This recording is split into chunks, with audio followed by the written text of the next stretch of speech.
Hi everyone, my name is Amber. Welcome back to my channel. This is my December wrap. I have 15 books to talk about, plus maybe a couple more because I'm recording this video a few days before the end of the month. But I wanted to get started because this is probably going to be quite long because I have a lot of books to talk about. December was a busy month for me, but I also managed to read quite a few books. I'm not really sure how I managed it. I think partly it was because I managed to get ahead with my recording. I recorded most of my videos for Vlogmas at the beginning of December, the very start. And so I didn't have to set aside any time to record those throughout the month, and instead I was able to use it for reading. It also helped that I was on holiday and wasn't working for a few days, but I think mostly my reading kind of mojo just came back to me this month, so I'm very pleased with that. I'm going to start talking about the books in order from least favourite to favourite, although I do say least favourite, but I actually gave all the books that I read in December 3 stars or above, so I enjoyed all the books I read. There's not any book that I regret reading or I didn't enjoy. So without further ado, let's go on with the video. So the first 8 books that I read are ones that I gave 3 stars to, so they were good books, I enjoyed them,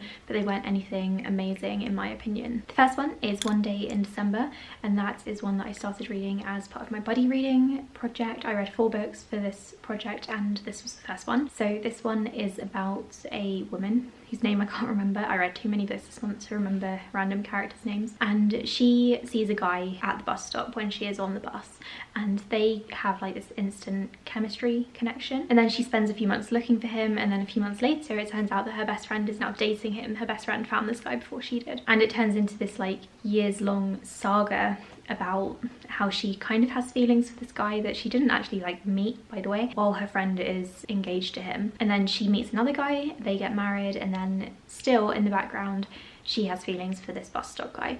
And to be honest, I didn't really love the premise of it. I didn't like the kind of the cheating and the feelings that she had for him. Like, you're all adults, please just get over it. Although I did really like her friendship with her best friend. That was amazing, and that's the only reason that I gave this one 3 stars, because their friendship was honestly incredible. They were always there for each other, they really cared about each other. There was just a lot of love and feelings there, and I really liked that. The next one I read is 5 Total Strangers. This is about a teenager who is going back home for the holidays, and her flight gets delayed because of a snowstorm, and then she gets stuck. So she gets in a car with 4 strangers and they drive across the state to try to get each other home. So certain things start to come to light. Maybe they don't know each other as well as they originally thought, which is obvious because they're all strangers, but the main character thought that maybe these people were good people, but maybe some of them aren't. So I found this to be entertaining, but just a little bit convoluted in places. It's a YA thriller, in case you couldn't tell, and it just wasn't very thrilling. I thought the ending was rushed, and I think the only thing that kept me reading was the setting and the fact that it was also a buddy read. I really enjoyed the snowy, I think it was Philadelphia or Pennsylvania, one of the two. The setting was really great and it was very atmospheric, so I enjoyed it, but it wasn't amazing. Next I read Concrete Rose, which I received in exchange for an honest review. I gave this one 3 stars as well. It's the prequel to The Hate U Give, which obviously I loved. Everyone loves that book. And this one follows Star's dad when he's a teenager and when he has his first child. I did really enjoy this one. I didn't care as much about Star's dad, whose name I can't remember, as I did about Star. I think I just felt more of a connection to Star than him, but it was very interesting to see his background and to meet more of his family and friends and people who were surrounding him, and also the characters who showed up in The Hate U Give. They were also in this one, but younger versions of themselves. That was really interesting, and I actually found it very interesting to read more about Seven's mother. I thought that was a really interesting kind of addition to the story, and this one didn't really go in the direction I was thinking it might, and I feel like there's still parts of the dad's story missing that I thought were going to be addressed in this book, but they're not. So maybe there'll be another book in this series, I'm not sure. Overall, it was a really good book. I then read When You Look Like Us, which is a debut that's coming out in January. I do have a review of this one going up on my blog. It's about a black teenager called Jay, and his sister goes missing, and the police don't really care because it's a black family and a black girl who's gone missing. So Jay has to go and find her himself and figure out what happened to her, while also kind of caring for their grandmother who he lives with. I really liked this one too. It was really well written. I really liked that it was set in Newport News, which is actually somewhere that I've been in the US, which rarely happens to me. I'm normally reading books set in the US in places that I've never been to. So that was quite cool. I knew some of the places that were spoken about in a broader sense. I think a lot of people really like this book, so I would recommend checking it out when it comes out on the 5th. I then read The Wife Upstairs by Rachel Hawkins, which is her adult thriller debut. and I didn't really love it. So it's a Jane Eyre retelling, which I didn't know going into it, and I kind of wish I had. I didn't actually realise until all the characters started being named, and then I was like, oh, so that's what's going on. And then because I knew it was a Jane Eyre retelling, I knew what the twists were going to be. It was quite obvious, and I didn't find it very thrilling. I found it all a bit boring. It was more of a domestic suspense, I think, than a thriller, and it just wasn't what I was looking for. I was actually quite disappointed. It didn't have the same kind of heart and emotion as Rachel Hawkins' YA books have had, and I really liked her Hex Hall trilogy when I first started book blogging and booktubing, but this was just not the same at all. It didn't feel like the same writer. I didn't feel connected to the story at all, and I found it all a bit convoluted and not that great. But I still gave it 3 stars because it kept me reading, and I guess I liked it. I didn't hate the book by any means. I then read The Bear and the Nightingale for another buddy read, and yeah, I gave this one 3 stars. I didn't love it. It's a very slow-paced book, and I could have handled that, except it was very slow, and then it kind of abruptly changed chapters. So I think a lot of people say that this is very fast-paced, even though it's a slow and whimsical read, and I would agree with that, and I think that's probably because the chapters aren't developed enough. I really feel like for this kind of writing style, it would have been better to have longer, more developed chapters and characters rather than jumping from point to point. I don't know, I was just a bit disappointed, but I will carry on with this trilogy because I've heard the second book is a lot better. So this is about a young girl who's able to see magical creatures in the Russian wilderness, basically, and Russia at this time is turning to Christianity, and people are trying to tell her that she's actually demonic or a witch and she shouldn't be seeing these things. These spirits are actually dying out because people don't believe in them anymore. That mythology stuff is really, really interesting, but I felt like it wasn't developed enough for me, so it was a bit disappointing. But like I said, I enjoyed this book, and I'm hoping the sequels are going to be better. I then reread a book for a buddy reading series that I'm doing with a bunch of people. I'm not organising this one this time. That book is Bitten by Kelly Armstrong. This was a reread for me. I've read the first 6 or 7 books in this series, I think. It's a 13-book long series, so it's really freaking long. My friends and I are going to be reading one each month for 2021, so we're finishing the series at the end of the year. I'm really looking forward to continuing on with it. I didn't love this one as much as I remembered, so I gave this one 3 stars. I gave it 4 stars, I think, back in the day, and I found this to be very info dumpy.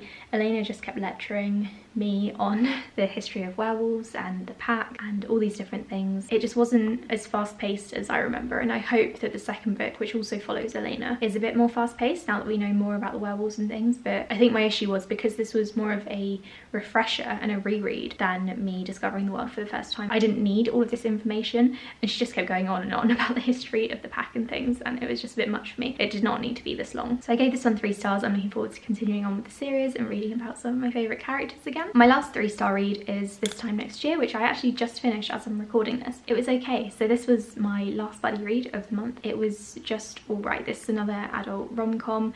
It's about 2 people who share the same birthday, and they keep like running into each other throughout their lives on New Year's Eve, and then they start a romance, or what is going to eventually be a romance. Things keep getting in the way. I found this one to be entertaining but nothing really substantial, and I didn't really like the romance all that much. I actually found both characters quite annoying, so there's that. But I did enjoy the book. It was okay, and I would recommend reading it if you want a quick, easy read. So the next 2 books are ones that I gave 3.5 stars, almost 4, very nearly 4. The first one is Such a Fun Age by Kylie Reid. This one came out in 2020 and everyone was loving it, and honestly I can see why. It's about a woman called Amira who is a nanny. She is a black woman who is nannying for a white family. One day she is questioned by the police, or by the security guard rather, at the shopping centre because she has a white child with her, and people are like, why do you have this child? You don't look like a nanny. So she has to try to justify it, and then this incident is caught on camera, and then people keep trying to make up for it, or they keep trying to convince Amira to post it online so she gets some recognition, and so that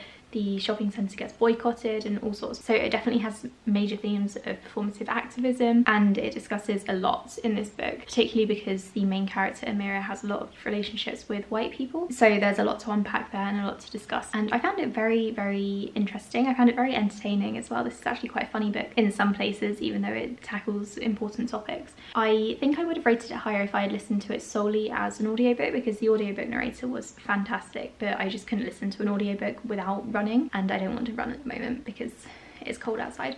So I started reading the physical copy, and I think that was a mistake. I think I would have liked it a lot more if I'd read it as an audiobook, but this was a really good book. It was really sad at the end, actually. I got really connected to Amira and her journey, I guess, and yeah, it just made me a bit emotional towards the end with what happened. So I would highly recommend picking this one up if you are thinking about it. I also read and really enjoyed The Good Luck Girls. This is a dystopian book about girls who are enslaved as sex slaves, basically. And then a bunch of them, I think there's 5 or 6 of them, they escape and they have to try to get to a different country where these things don't happen. So it's kind of about their journey, which follows them as they escape and then make their way to the new country and all of the different things that they encounter. I really enjoyed this one. It was fast paced. It's actually the first in a series, and I'm really glad that it is, because I think that this world could definitely be expanded upon. I think the author had a lot of good ideas that I would really like to see touched upon in the sequel, and so I'll be reading that when it comes out. The next books are ones that I rated 4 stars. The first one is Saga Volume 7. This is the 7th book in the Saga series. It's a bunch of graphic novels. The first book follows a couple who are in an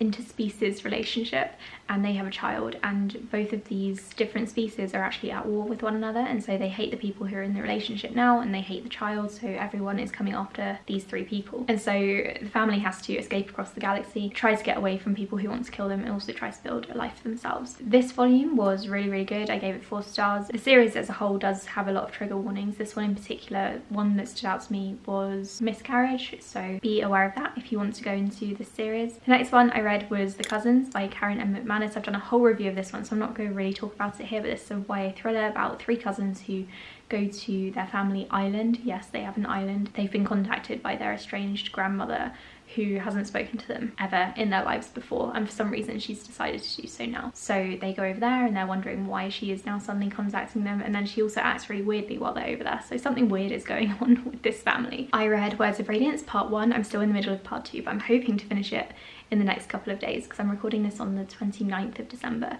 so I've still got 2.5 more days to go, so maybe I'll be able to finish it, but if not, I just have read Part 1, and I gave this one 4 stars. I'm really enjoying this series. I'm really enjoying getting to know Kaladin more, and also Dalinar and Adeline. We learn a lot more about Adeline in this part in particular, not so much about Dalinar just yet. I still don't really care for Shallan all that much, but I'm hoping by the time I read the second half of this book, I will have her grow on me a bit more. But I will be doing a full review of this book once I finished it. The next one I read is Good Girl, Bad Blood, which is the sequel to A Good Girl's Guide to Murder, which we will be talking about in a second. But this is the sequel. It's a YA thriller. It's set near where I live, and it's really fantastic. I really enjoyed it. I can't wait for the 3rd book, although I don't know when that's coming out yet because I don't think anything has been announced. This book I wouldn't say is as good as the first. I did still really enjoy it. It was really fast paced. I really like Pip as a character, and I really like the podcast element to this book. And then finally we're going to talk about my only 5-star read of the month so far, and one of my favourite books of the year, which I have already spoken about in a video, which I will leave up above, and that is A Good Girl's Guide to Murder. So like I said, this is a YA thriller, first in a series of 4 books, and it's set in the UK, at least our edition is. I think they changed the location for the US edition. It's set in my county, which means I found it very relatable, and it's about a girl called Pip who's doing a school project on a closed case. So a young girl went missing from their town about 5 years ago. Pip doesn't think that the boyfriend did it, except the boyfriend was actually accused of the crime, and then he also committed suicide so that he couldn't be convicted, but Pip doesn't think any of this is real. So she does a school project on this, and she starts investigating and interviewing people who were involved back in the day. It's told in mixed media format, so you have emails and interviews and Facebook messages and all sorts, and it's really interesting, really fast paced. I could not get enough of this book. I'm probably going to reread it, and I'm definitely going to be doing a full review of it in a couple of weeks time, maybe after I've reread parts of it, perhaps. But I really enjoyed this one. I would highly recommend it. I would actually recommend picking up the UK edition, just because I don't personally think there was any need to change the locations in the US to kind of cater to the American audience, because UK teenagers, British teenagers, read about the events in the US all the time, and they read books that are set in the US. Things don't really need to be changed. I think it would be good for Americans to read this edition, just because it's nice to read something that's set in another country, I think. These books, plus the ones I don't have physically, are all the books that I read in December. December was a really good reading month. I'm really happy with it. I hope January continues this trend. I've got a lot of plans for January coming up, and I honestly can't wait to find a bunch of new favourite books. Check out my January TBR if you haven't already. I'll leave it linked up above, and stay tuned for my next video, which will be up in a couple of days. Thank you for watching. I'll speak to you all in the next one. Bye.